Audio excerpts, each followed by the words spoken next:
السلام علیکم خوێندکارانی خۆشەویست، من زوین زانە ئەمڕۆ بەناوی خۆی گەورە بەخشندۆ میهرەبان شەرحی ئەلمنتەکانی نۆڤڵەکەین The Elements of Novel. ئەلیمنتەکانی نۆڤڵ چین؟ سەرەتا ئایان ژمێرین چەندانن؟ هەژدانن. Plot, Character, Conflict, Setting, Point of View واتە Narration, Dialogue, Themes, Description. ئەمە تێبینێک بم پێشۆی دەست پێ بکەین. ئەلیمنتی سێم کۆنفلێکت، ئەمە تەنها یونیکە بۆ نۆڤڵ، یانی تایبەتە بە نۆڤڵ کە پێش ئەوە نەبووە، لەبەر ئەوەی لەبەر لە نۆڤڵا نەرێشن هەیە، کەسێک هەیە شتەکانە گێڕێتەوە، گێڕەوە هەیە، راوی هەیە، بۆیە کۆنفلێکتیشی هەیە. بەڵام لە درامای کۆنفلێکت نییە، چونکە نەرێشن نییە لە درامای ڕووداوەکان بەرچاومانە ڕۆیە. با دەست پێ بکەین پلۆت یەکەم دانەوە، یەکەم ئەلیمنتس ئۆف نۆڤڵ. ئەمە زۆر گرنگە بیزانن، چونکە ینی بەڕاستی زۆر پرسیاری تایەتەوە و زۆریش هەڵاکن تێە خوێندکارە. پلۆت واتە سلسلەی ڕووداوەکان. It is telling the story in an interesting way. Novel is narration in plot.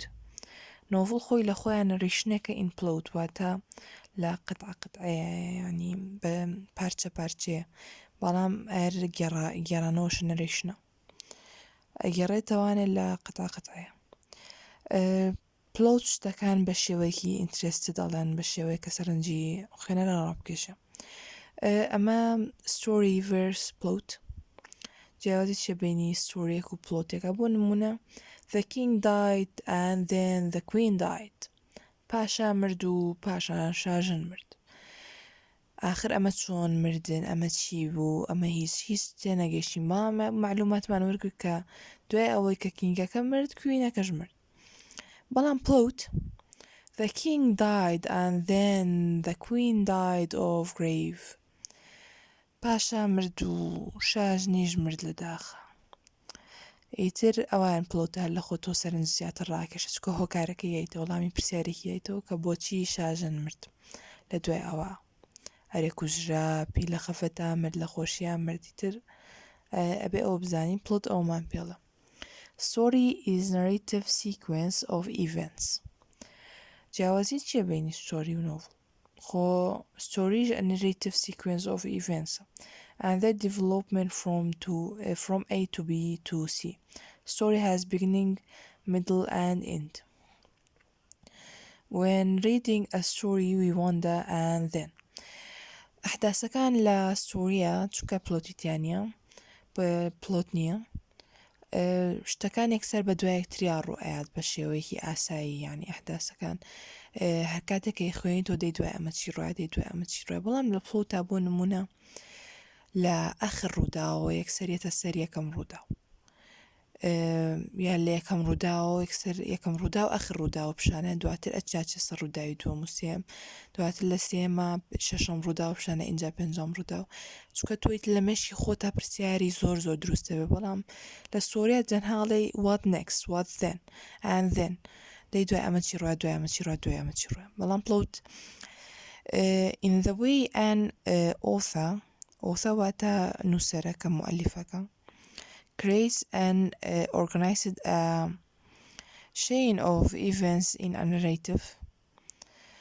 Plot highlight a cause and effect relationship between a sequence of major events in the narrative. Plot ربطی ئەحداسەکانەکە بەیەکەوانێ، بۆ نمونە کەوتم ئاخر ڕووداوێنێت یەکەم ڕووداوانێ، هەتا کوتۆ لە ڕووداوەکانی ترا ربطیان کەی بەیەکەوانێ و ئەو هایلایتی تیشکە خاتە سەر کۆز و ئیفێکت.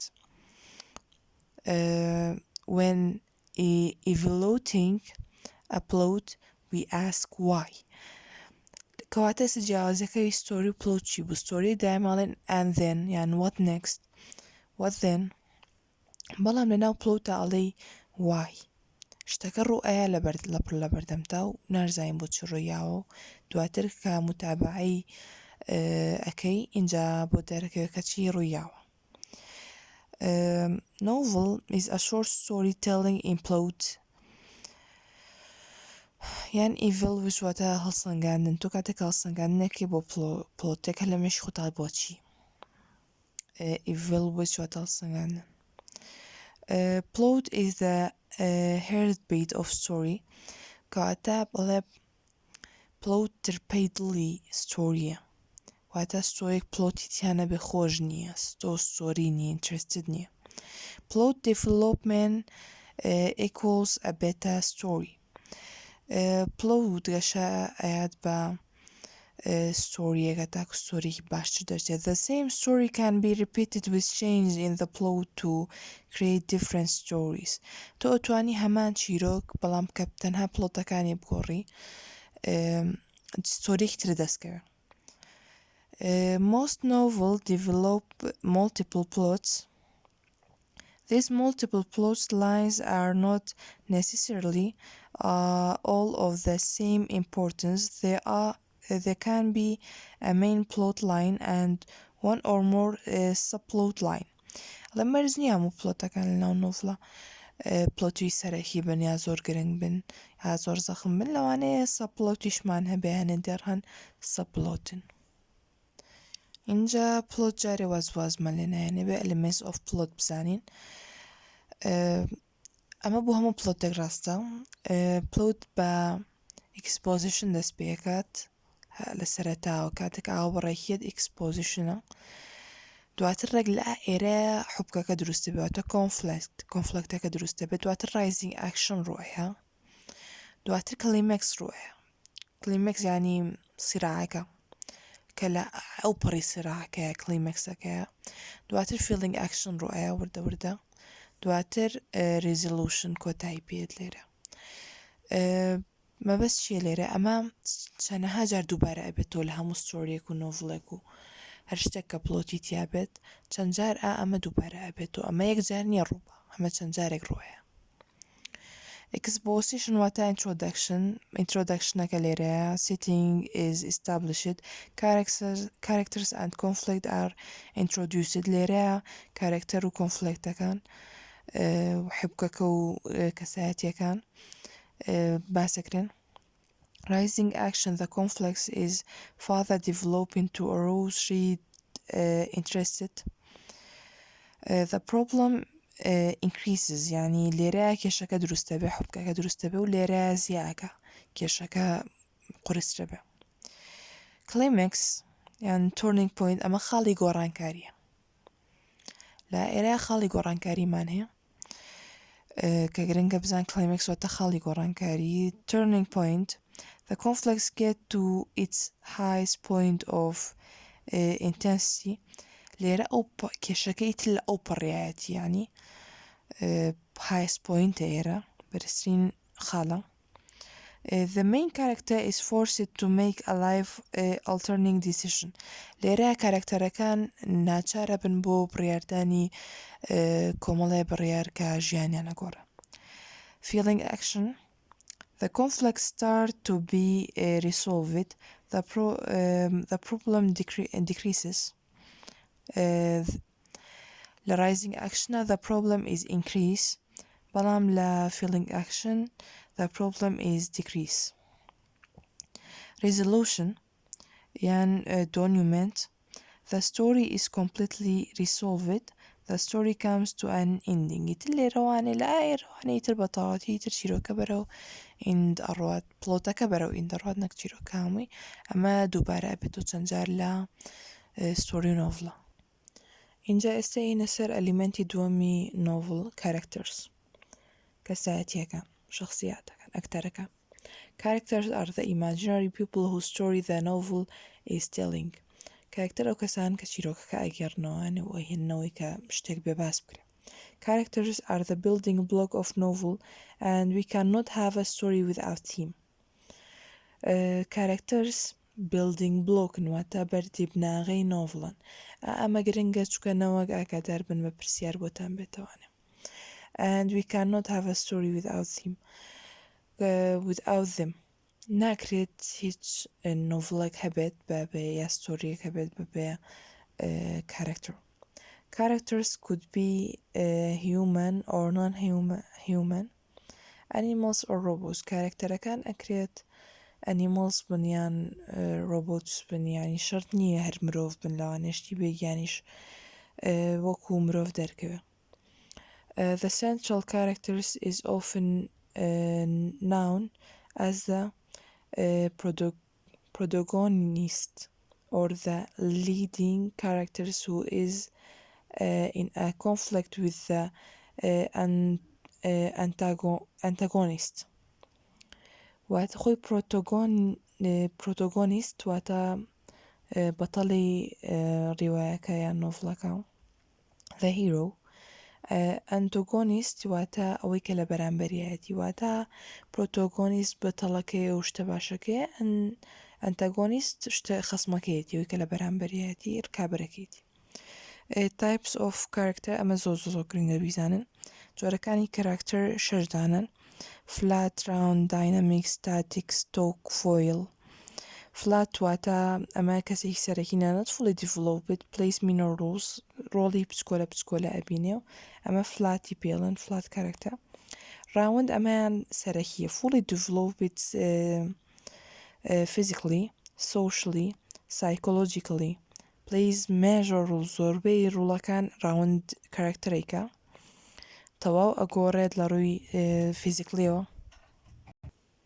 اینجا کەسایەتی dynamic change through the novel ئەمە کەسایەتی گۆڕاوی پێوچێت لەوانەیە سەرەتای نۆڤڵەکە وابزانی کە کەسێکی زۆر باش و دواتر وا دەرنەچێ کەسایەتێکی بگۆڕە بۆ کەسێکی خراپێ لەوانەیە هەر لە ئەسڵا بەڕاستی کەسێکی باش بێت دواتر خراپەیە لە ئەسڵا کەسێکی خراپ بێت دواتر لە ماوەی کە نۆڤڵەکە بەردەوامە بێ لە گێڕانەوەیە بگۆڕە کەسایەتێکی ئەمە کەسایەتی داینامیکی پێوترە.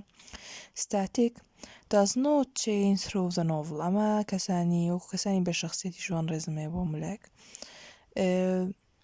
کەسایەتێکی کە ناگۆڕێت هەر لە ئەوڵەوە چۆن بوو هەتا ئاخر لەحزە شەرەوە ئەبێ و بە هیچ نەوەی ناگۆڕە. stock کەسایەتی stock character ئەم وشەی ستۆکە گرنگە ینی دەی تێبگەن. conventional characters like witch and dwarfs واتە یعنی چی ستۆک هەر شتێکی ترستاوام شتە ستۆک بۆواتە یعنی ئەوەنە دووبارە کۆڕاوەوە ئەمەە دووبارە کراوەوە تا ستۆک بۆ بە عملی بەکارێنان نەماوە. کەسایەتی ستۆک وەکو چی بۆ نمونە ئێمە لە بۆ نمونە چیرۆکانی ڕابرد و دایما جوتیارێکی هەیە بۆ نمونە یان بۆ نمونە هینە خەیاڵیەکان دایمە ساحرەیەکتیاڵێن ئەمە جادوگەرە یا ئیتر شتێکی لەو بابەتە ئەمانە کەسایەتی تەقلیدیان پێڵاوەی کە لە هەموو چیرۆکێکە یان بینینەوە کەسایەتی ستۆکیان پێوترە. foil character a character that is used to highlight various facts of the main character's personality through contrast. ئەمە foil character واتە ئەمە کەسێکە دژی بەتەڵەکەیە واتە تشی ڕاوندەکەی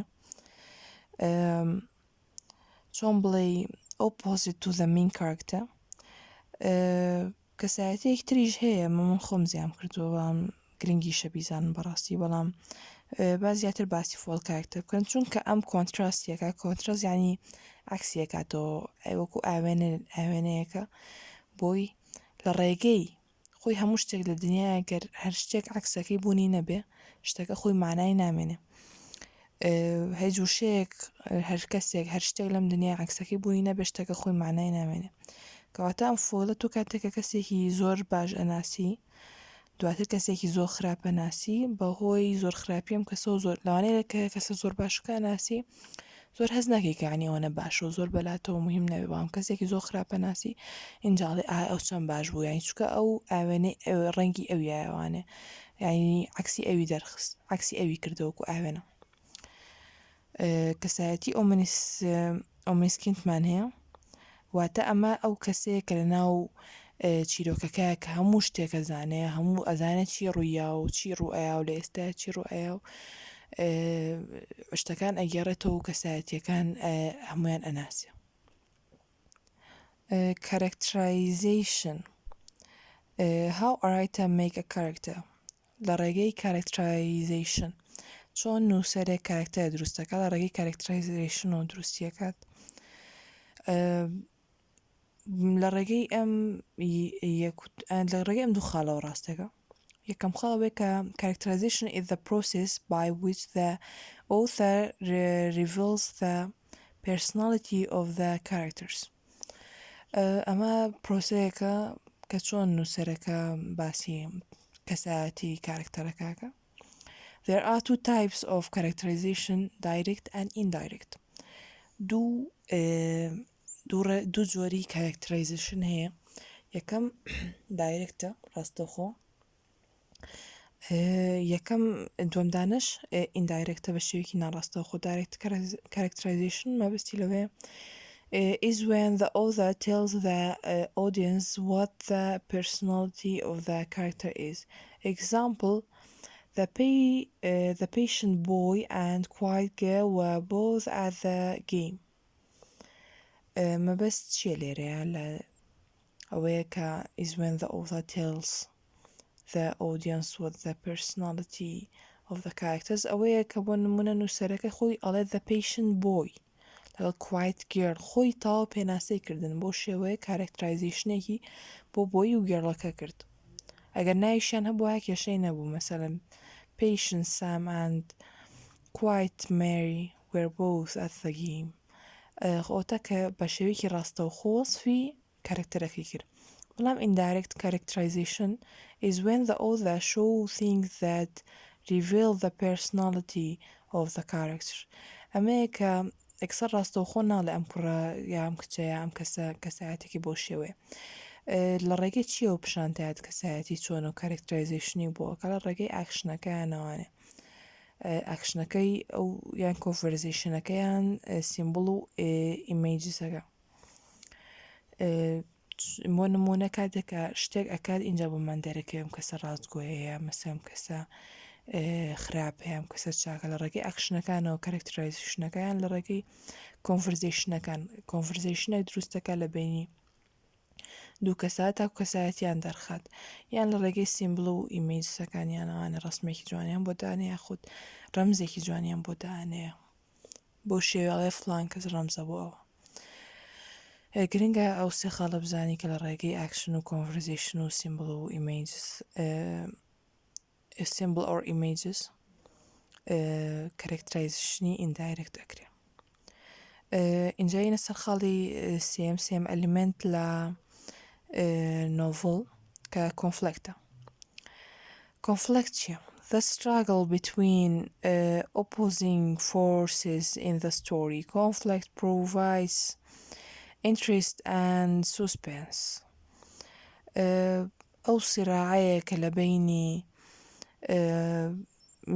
لە بینی دوو شتە بەرامبەرەکە دوو دژ بە یەکترێکن ئەو دووشتن کە دژ بە یەکن. کۆنفلێکت زیاتر سەرنجڕاکێش و تەشویقی تایە شتەکە حەزەکەی لێی بەردەوامی. پێشتر لە پلۆتە وشێ کۆنفلێکتمان بینیەوانێ کەواتە وتمان چییە؟ خاڵی گۆڕانکاری. It is the point when the rising action start in the plot. عفو خاڵی گۆڕانکارینێ کۆنفلێکت ئەوەی کە ڕێک ڕاستەوخۆ پێش rising actionەکە بوو لە پێش introductionەکە لە دوای introductionەکە. There are two types of conflict, internal یان external. دوو جۆری کۆنفلێکتمان هەیە. Internal واتە inside the story. ئەمە سیراعەکە کە لە ڕاستەخۆ لە ناو ستۆریکەیە. External واتە outside the story, outside the novel. ئەمە شتێکە لە دەرەوەی کەسەکە ڕۆیە. The internal or psychological conflict rises as soon as a character experiences two opposite emotions or desires, usually virtue and vice or good and evil inside him. ئەمە سیراعێکی داخلی کەسایەتێکە خۆی بە شکلێکی عام مرۆڤ هەموو مرۆڤێک ئەو سیراع داخلی هەیە کەواتە هەمومان کۆنفلێکتی ئینترنەڵمان هەیە. بەڵام an external conflict is marked by a characteristic involvement of an action wherein characters find himself in struggle with those outside forces that hamper his progress. The most common types of external conflict is where a protagonist fight back against the antagonist's tactics that impede his or her advancement. واتە چی؟ external کەواتە outside کەسەکە واتە کە تۆ کەسێکە بۆ پێ خۆت هیچ کێشەیەکە نییە گە خۆتە هیچ سرایەکە نییە هیچ کۆنفلکتێکە نییە لە بە شێوەیەکی ئینترنل بە ئەکسستێران هەتا بۆ نمونە کەسێکی لە ژیانتا هەیە ئەمە ڕۆبەڕوتەوەستێتەوە کێشۆ بۆ دروستەکە و ئەبێت یەکێکتان ئەویت لە ناوبرێ بۆ شێوەیە. Forms of conflicts or the types of conflicts واتە جۆرەکانی conflict گرنگە بیزانن. Man versus man, man versus nature, man versus self, man versus machines, man versus society, man versus fate. Man versus man واتە پیاوێک دژی پیاوێک. The typical scenario is a conflict between the protagonist and antagonist. This is an external conflict. Man versus man external. پیاوێک ڕوبەڕووی پیاوێکە بێت و هیر کەسە باشەکە و کەسە خراپەکە. Man versus nature. In this type of conflict, a character is terminated by natural forces such as a storm or animal. This is also an external conflict. ئەم جۆرەش هەر externalە. Ernest Hemingway's The Old Man and the Sea is an example of this conflict. Man and nature باشترین نمونە بۆیان هی ئێرنست هەمینگوێ نووسەر ئێرنست هەمینگوێ کە نووسەری نۆڤڵیدا Old Man and the Sea کە ئەمە باشترین نمونەیە بۆ کاتێکە کەسێک یا پیاوێک یا مرۆڤێک ڕۆبەڕووی سروشتە بێتوانێت نیچە بۆ نمونە ئەعسارێ لافاوێ بورکانێ گرکانێک بۆ شێوێ. Man versus self. بەڵام ئەم دوو جۆرەی کە وتمان man versus nature ئەمان external واتە outsiden. Man versus self, the conflict develops from a protagonist's inner struggles and may depend on a character trying to decide between good and evil or overcome self-doubts. ئەمان external internal کە inside چۆن بڵێ کەسێک لەگەڵ خۆیان کۆنفلکتی کەسێک لەگەڵ خۆیان سڕایی هەیە ناخی خۆیان. Man versus machine. This situation results from human involved in a struggle with a man-made machine. The terminal is an example. Terminator نمونەی man versus machine بەڵام ینی زیاتر ئەمە بۆ داهێنەرەکانە.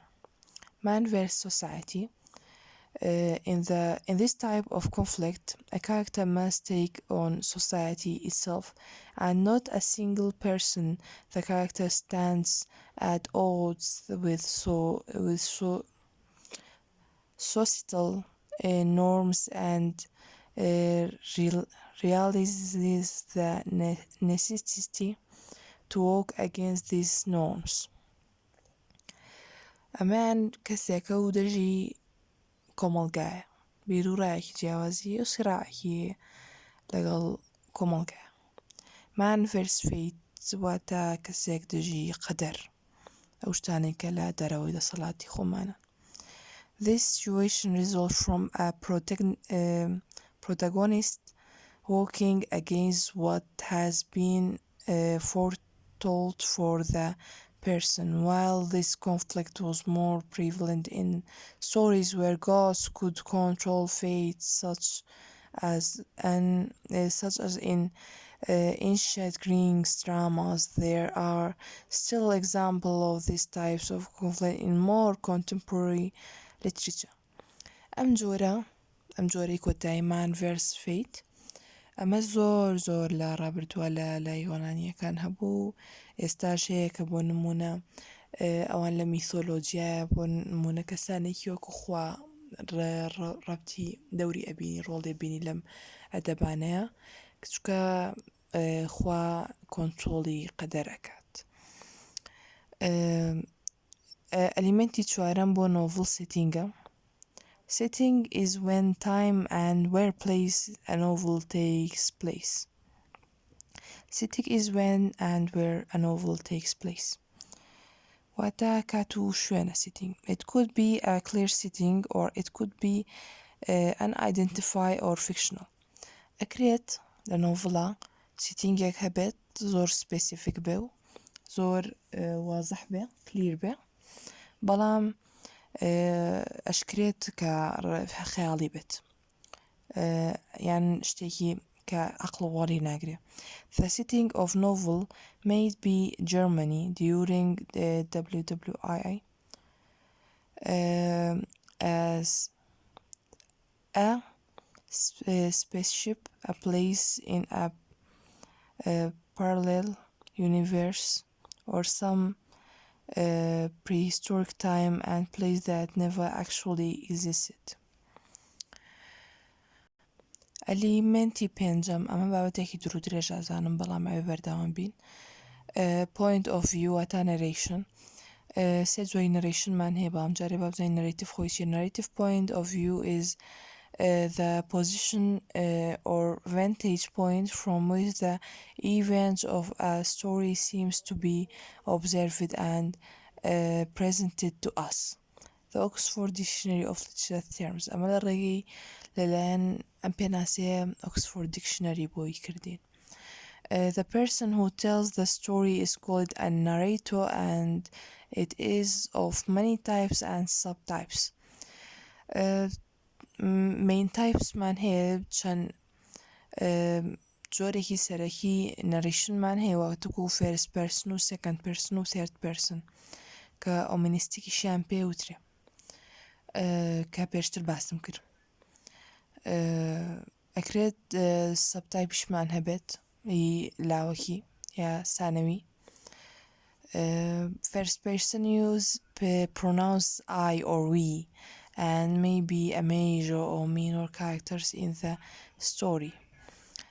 First person زۆربەی کات بەچی ئازانین کە ئەمە narrationەکەی first personە کەسەکە خۆی ئەیگێڕێتەوانێ زیاتر پرۆناونی I یان وی بەکارهێنێ بۆ شێوەیە اینجا عادەتەن inside storyکە لەناو چیرۆکەکەی ئەم کەسە.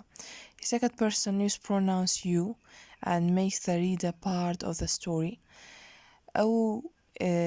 ئەو کەسانی کە second person بەکارێنن هینە زیاتر پرۆناونی you بەکارێنن و چۆن بڵێ ئەو کەسەی کە خوێنەر ئەکەن بە بەشێک لە چیرۆکەکە ئەیهێنە ناو چیرۆکەکەوانێ. It is rarely used type of point of view. زیاتر شارنشینە. Third person یان omniscience ئەوەی کەم پێشتر باش کرد ئەمە و کەسەیە کە هەموو شتێکە زانێ بەس بە third person قساکە واتە he or she or it بەکارهێنێ وەکو pronoun he she it and does not take part in the story. It has access to all the actions and thoughts within fiction. ئەمەیان خۆی تۆ ناکە نەخۆی بەشێکە لە ستۆرێکە و ناکە تۆژەکە بەشێک لە ستۆرێکە. It has access to all the actions and thought within fiction. یعنی خۆی داغڵەکە بە هەموو ڕووداوەکان و هەموو شتەکان و کۆی هەموو شتێک بزانم. There is no novel without narration. هەر narrationیش تایبەتە بە شتێکی خاڵێکی یەکێکە لە شتە بناغەیەکانی نۆڤڵ هیچ نۆڤڵێک نییە بەبێ ئەوەی کەسێک بیگەڕێتەوانێ. ئەمەش ئێکزامپڵەکانێتی ناچمە ناویەوانە بەڕاستی ئەمە یەکەم دانە ئێکزامپڵی first personە ئەمەشیان second person ئەمەش third personە بەچیا زانیمان لێرە ئای و وی بەکارێنێ لێرە یو بەکارێنێ لێرە جین و ئەلیزابێث و هێر و هیم و شی و هی و بەکارێنێ بۆ شێوەیە. ئێستا هاتین بۆ لای هێشتا نەرێتۆرسمان نەرێشنمان جێ نەهێشتووە پێنجەم دانە ئێستا بەرداوامین تایە ئێستا تا ئێستا مین تایپەکانمان باس کرد first person و second person و third person. ئێستا هاتینە لای سەبتایپەکانیش جۆرە لاوەکیەکانی کە زۆر بەکار نایەن لە نەرێشنە ئەمە جۆرە لاوەکیەکان بەڵام گرنگن. جۆری یەکەم There are also some subtypes of narration یەکەم the personified and the non-personified narration. ئەوەی کە ئەکرێ ئەو کەسێک کە چیرۆکە گێڕێتەوانێ مرۆڤ نەبێت کرێ مرۆڤ بێت و ئەکرێ مرۆڤ نەبێت پرسنفاید مرۆڤە ناپرسنفاید مرۆڤ نییە the inner and outer narration ئەکرێت کەسەکە خۆی ئەو کەسێک کە گێڕێتەوانێ لە ناو چیرۆکەکە بە خۆی و ئەکرێت دەریشەوە بێ the reliable and the unreliable narration ئەکرێت جاری وایە کەسێک کە شتەکان گەڕێتەوە بەڕاستی بەڕازگۆیی بیگەڕێتەوانێ بە شێوەی reliable یان unreliable نەرەیشتر بێ کەواتە ناڕازگۆ بێ کرێ جاری وا هێراویەکە نازامگەریانی ئەو فلیم و چیرۆکی لەو جۆرەتان خوێن بێتەوە قەت لە سەرەتا و کەسی کە شتەکانە گێڕێتەوە لەم شتە وا بووە بۆ جاری وایە خۆی کەسێکی مەزڵوم پیشانەیە و وەکو کەسێکی بێبەخت و متتەهەد پیشانەیە لە ناو خەڵکە بەڵام دواتر لە کە بەردەوام لە چیرۆکە بۆمان دەرەکەوێت کە هیچ ڕاستگۆ نەبووە لەگەڵمانە و تەنها خۆی کەسە خراپەکە بوو یا هەیە بۆ نمونە سەرەتای چیرۆکە باکسۆڵە من کەسێکی خراپ وام لە چیرۆکە بۆمان دەرەکەوێت کەسێکی زۆر باشە مەبەستی لەوەیە کاتێکە لە ناڕاستگۆ بەڵام ئێستا ئەم خاڵی ئەخیر لایەن هەمویان گرنگترە بەلای منەوە the intrusive and unintrusive narrator مەبەست چیە لە ئینتروسیف و ئەن ئینتروسیف واتە ئەمە کە کەسێکە شتەکە گێڕێتەوانێ و بەلەمسەی خۆیەوە بە تەچی خۆیەوانێ بە دڵی خۆی شتەکان ئەگێڕێتەوانێ نەک بۆ شێوەیە کە بەڕاستی ڕوویاوە بەڵام ئەن ئینتروسیف ئەمە حەقینیە شتەکە بە شێوەیەکی کریتیکەڵ و سەبجەکتڤلی و مۆزوعی باسی شتەکە بە شێوەیەکی حیاتی و لایەنگری لایەنێک نیە و بە دڵی خۆی شتەکان ناگەڕێتەوە تەنهاوەکو خۆی ئەگەڕێتەوانێ بۆ نمونە ئەمە دەیانی بڵم ئەم کەسانەی ئینتروسیف واتە کۆمنتە دەستێ وەردەرە ئەم جۆرە راویانە حەز ئەکەن یاخود ئەیانە فکری خۆیان سەبێن بەسەر چیرۆکە بۆ نمونە هەنێ مستەشق هەبوون ئەگەر نمانی ئەتوانین ئەوان بە نمونە بینەوە مستەشق واتە ڕۆژهەڵات ناس هەبوون ئەوروپی بوون یان چوزانم ڕۆژ ئاوایی بوون هاتنە ڕۆژهەڵات دوو ڕۆژ هەفتەیە دوو مانگێ دوو مانگ دانیشتن و ئەڕۆشتنەوە کتێبێکیان نووسی لەسەر ڕۆژهەڵات بەس بەدڵی خۆیان ئەیان نووسی و کە هیچی شتێ نەگەیشتون و هیچیشیان نەزانی و هیچ شارەزا نەبوون بەم دوو مانگە وەک لە کەسانێک ئینجا چون یانی شتەکانی ژیانی خۆیانە کردوانە پێور بوو ئێمە کیەڵێ ینی ئەسڵەن ئەو شێوازی ژیانی ئەوان ئەسڵەنە گونجە لەگەڵ ئێمەکە اینجا بکرێ بە پێوەەر بۆ ئاسی پێشکەوتن و یا ژیانی مستەوای باشی ژیانی ئێمە بەڵام خۆی intrusive narration is usually unreliable کەواتە ناڕازگۆشە لە هەمان کاتە یعنی دڵنیا بە intrusive لە هەمان کاتیشە unreliable بەڵام intrusive is subjective narration not objective بەو شێوەیە it is اینجا سایتینە سەر جۆری شەشەم ئەلیمەنسی نۆڤڵ دایالۆگ یعنی تو خۆی وشەی دایە یعنی تو لە زمانی ئیتالیا لاتینیا دایە مۆنۆلۆگ مشمان هەیە مۆنۆلۆگ ئەمە کەسێکە قسەگە خۆیەکە دایە و لۆگ واتە دوو کەس تریلۆگیشمان هەیە واتە سێ کەس قسەکەن بەیەکەوانێ تێترا ئەمەیان چوار کەسە ئیتر ئەڕوات بۆ شێوەیە چۆن بڵێ it is characters conversation presented directly on the page that is the character's exact word کە یعنی ڕێک ئەڵێ فلان کارکتەر بۆش ئەکسەر ئەڵێت ئەمە اینجا عادەتەن بەوەیە ئەیناسی تەوانێکە من داڵۆگە کە لە بینی ئەم کەوانانەیە بە کەوانە دەست پێکەوە تەواوێ کەوان دەست پێکەوە تەواوێ بۆ نمونە wish the ring had never come to me I wish none of this had happened ئەمە لە هینی The Lord of the Ring وەرگیراوە ئەمە دایالۆگە یان بۆ نمونە so do all who live to see such times but that is not for them to decide all we have to decide is what to do with the time that is given to us ئەمە لە G.R.R. تۆڵکینەوە وەرگیراوە بەڵام ئەمەوێت ئێستا لێرە شتێکی گرنگ ڕووکەمەوە جیاوازیەک هەیە ئێستا وتمان دایالۆگ گفتوگۆی بین دوو کەسە کۆنڤەرزیشنێکە بینی دوو کەس ئەی فەرقی چییە لەگەڵ سپیچە speech is what said by one characters speech ئەو شتێکە لەلایەن یەک کارکتەر و چی وتراوە بەڵام dialogue what is said between two characters ئەو شتێکە وتراوە لە بینی دوو کارکتەرە بەڵام تێبینیەکی تریشم هەیە یعنی کاتێک کەڵەم وتراوە بین دوو کارکتەرە نابێت قسەی هەردوو کارکتەرەکە یعنی بە دوایە کۆبنەوە اینجا بە هەموویان داڵۆگە نەخێر هەر ئەوەنە لە بینی دوو کەوانەیە بوو واتە ئەمە ئێگزاکت وۆردە خۆی ئەمە خاڵە گرنگەکەی داڵۆگە ئێگزاکت وۆرد بۆ نمونە لە The Lord of the Ring ئەوە ئەمەڕێ ئێگزاکت وۆردی Lord of the Ring I wish the ring had never come to me I wish none of this had happened بۆ شێوەیە بەڵام یەک تێبینی ئەخیرمان هەیە بۆ جیاوازی بینی سپیچ و دایالۆگ سپیچ و دایالۆگ لە یەک شتە هاوبەشن ئەوەیە کە سپیچیش ئەکرێتە بینی دوو کەوانە و دایالۆگیش ئەکرێتە بینی دوو کەوانەوانە بەڵام سپیچ لە بینی یەک کەسایە و یەک کەس قساکە دایالۆگ دوو کەسە اینجا هاتینە سەر ئەلمنتی حەوتەم themes واتە سەرقەڵەمەکان تیمەکانی ئەم شتە چییە سەرقەڵەمەکانم پێ بڵێ کاتێکەر کەسێک سیمیناری کردبێ ئەزانێ سەرقەڵەمیانی چی جاری وایە سەرقەڵەمەکانە نووسیت و ئیتر گرنگ نییە دوای ئەو خۆت ئەزانی ئەڵێ چی بەسەر ئەوە سەرقەڵەمەکە بینی شتەکان هەمووی بیرەکەوێتەوە One of the first questions to ask upon hearing someone has written a novel is what is it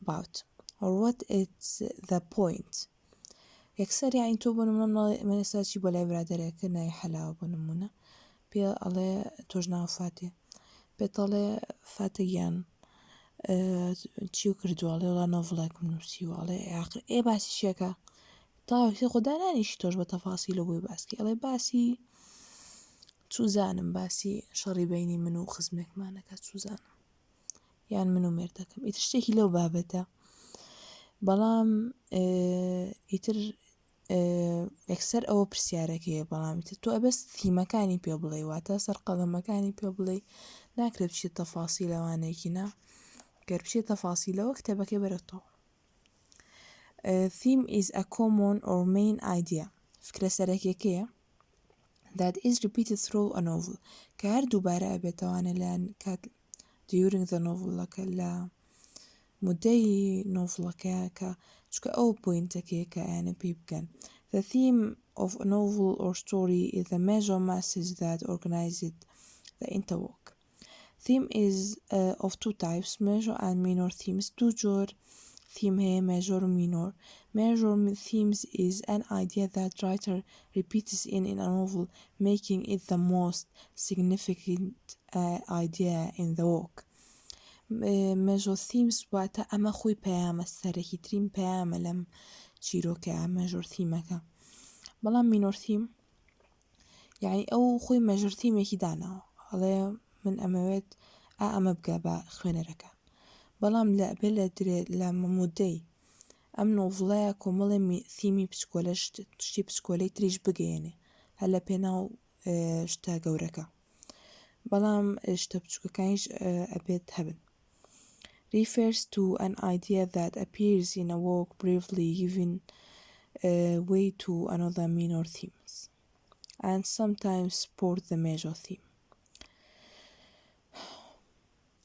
اینجا ئێستا بە جیاوازی بینی ئەم شتانە بکەین لەگەڵ تیمایە باشە خۆ تیم زانیمان the main idea و ئەو شتانە و سەرقەڵەم و شتە زەخمەکێ بەڵام ئاخر خۆ سەبجێکتی ژوایە و خۆ مورەڵی ژوایە و خۆ مۆتیفی ژوایە با بزانین جیاوازیەکانیان چیە A subject is a topic that acts as a foundation for a literary work, while a theme is an opinion expressed on the subject.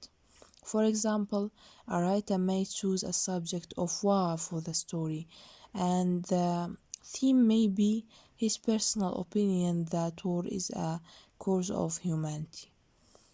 واتە ینی ئێستا بۆ نەگەر بڵێ وار شتێک بۆ فلیمێک دەرەکەی توزانم چیرۆکێکە نووسی لەسەر نووسی وار ئەوە سابجەکتە بەڵام ئەگەر بنووسی وار is destructive اینجا ئەو ثیمە ئەو جیاوازی بینی سابجەکت و ثیمە ئەثیم بەڵام ئێستا بۆ ئەی فەرقی ثیم چیە لەگەڵ مۆڕەڵە ئەو جیاوازیەکەی مانزانە لەگەڵ سابجەکتە. A theme is simply an idea to be examined, whereas a moral is clearly listened to be learned, whereas the theme is simply an idea. The moral is a message and instruction. كواتە ینی theme تەنها فکرە سەرەکیەکە لەو کاتێک کە سەبجەکت تەنها یەک وشێ و اینجا دواتر باس دەکرێت بەڵام موڕەڵ ئەمەیان it is a clear lesson to be learned ئەمە شتێکی زۆر وازەح و لسنێکی کاملە بۆ ئەوەی کە لێوەی فێربین تەنها عنوانەکەمان ناوێت ئێستامانەوە بزانین ئێستا بۆ نمونە سەبجەکتێکمان هەیە ناوی love هەراڵین love ئیتر دەی دوایەوە باسیەکەی نوشتانە دواتر بام ثیم ئەگەر بیکن بە ثیم love is beautiful بۆ نمونە ئەمە ثیمە تاوە love is beautiful کەواتە ینی دیسکریپشنێکمان کرد بۆ love هەر نەماوەند love وەکو سەبجەکت وتمان love is beautiful ئەو ثیمە بەڵام moral love others the way you would like to be loved ئەو کەسانی ترێ بەو شێوەیە خۆش بوێ کە پێت خۆشە خۆشیان بوێ ئەوە فەرقی بینی سەبجەکت یەک وشێ ثیم لەوانەیە دووسێ وشە بێ مۆڕەڵ تەواو وانەیە کە پەندێکی کاملە ئێستا ببینە سەر مۆتیف چییە؟ جیاوازی چێگە ثیمە مۆتیف ئەو ڕووداوە دووبارەکراوانەیە کە سپۆرتی ثیمە سەرەکیەکەکە فکرە سەرەکیەکەکە motive work in a story to emphasize the theme واتە پشتگیری ثیمەکە motive شتێکە پشتگیری پشتڕاستی ثیمەکاتەوە and for this reason is sometimes confused with the theme تر چونکە یعنی تێکەڵاوە بێ لەگەڵ ثیمە جاری وا هەلێ و تێکەچێ لەگەڵ ثیمە motives are recurring images objects or ideas that highlight the theme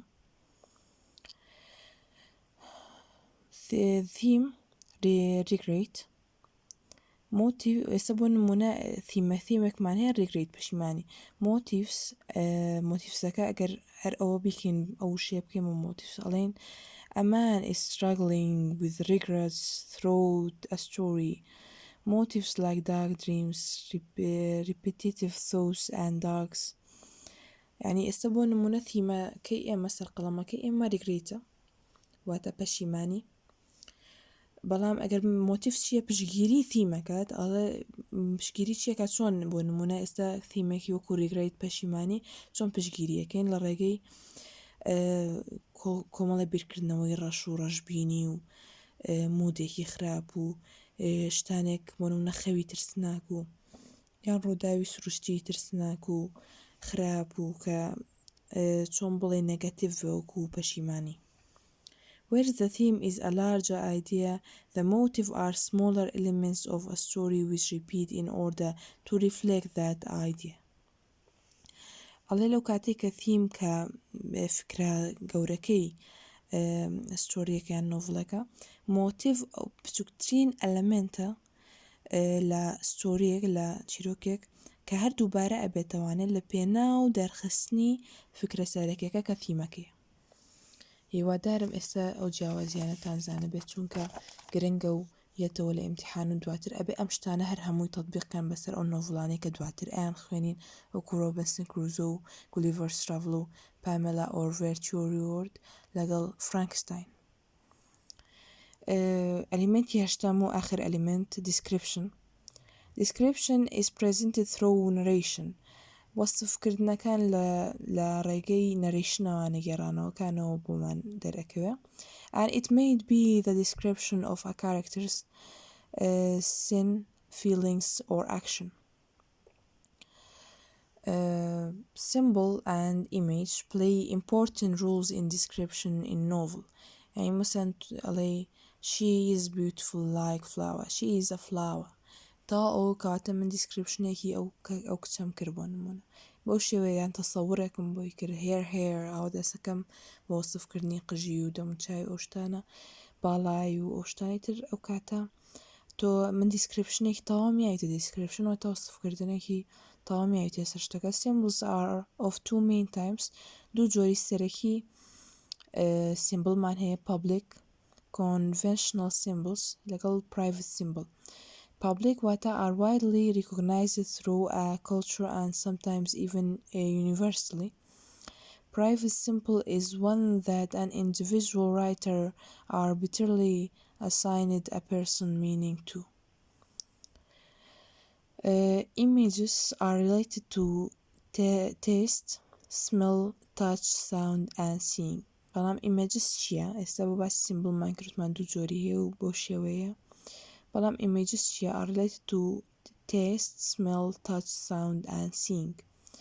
بۆ نمونە من لە ناو چیرۆکەکە ئەڵێم فلان کەسم بینی بەو شێوەیە بوو ئەو تەسویرێکم کردیان شێوەیەکی هێنامە پێش چاوم و وەسفم کرد وتم بۆنی وابوو هەستی وابوو بەو شێوەیە شێوازی وابوو لە ئاخر هاتینە سەر کۆنکلوژن و کۆتایی پێین لێرە کۆنکلوژن چییە؟ کۆنکلوژن بە شێوەیەکی سیمپلی وەی بە شێوەیەکی ئاسان بەڕێگەیەکی ئاسان وەڵامی 5 پرسیارە where, who, what, how, why لەکوێ کێ چۆن چی بۆچی ئەمە پرسیارەکانە وەڵامەکانیشیان چیە where کەواتە داوای ستینگەکەکە who داوای کارکتەرەکەکە what داوای کۆنفلێکتەکەکە conflict واتە what the problem how واتە how is the conflict developed and resolved how واتە plot بۆمان شەرحەکە کە ئەم شتە چۆن ڕوویە ئەم پلۆتە ئاساسی نۆڤڵ theme why کاتێکە why ئەوە themەکە وەڵامەکەی بۆ themەکەیە the author's message and one of the reasons why the author wrote the novel وتمان کە themەکانی زانین بۆشمان دەرەکەوێت کاتە کە بۆچی ئەم ئۆتەرە ئەم نۆڤڵەی نووسیوە و لێرە کۆتایی پێنم هیوادارم سوودتان بینی بێ هەر کەسێ پرسیارێکیە بێنامە بۆ ئیمەڵەکەم بنێرێ و داواکاریەک و بە خۆشحاڵی وەڵامتان هێمە و کاتێک خۆش بۆ مولایەک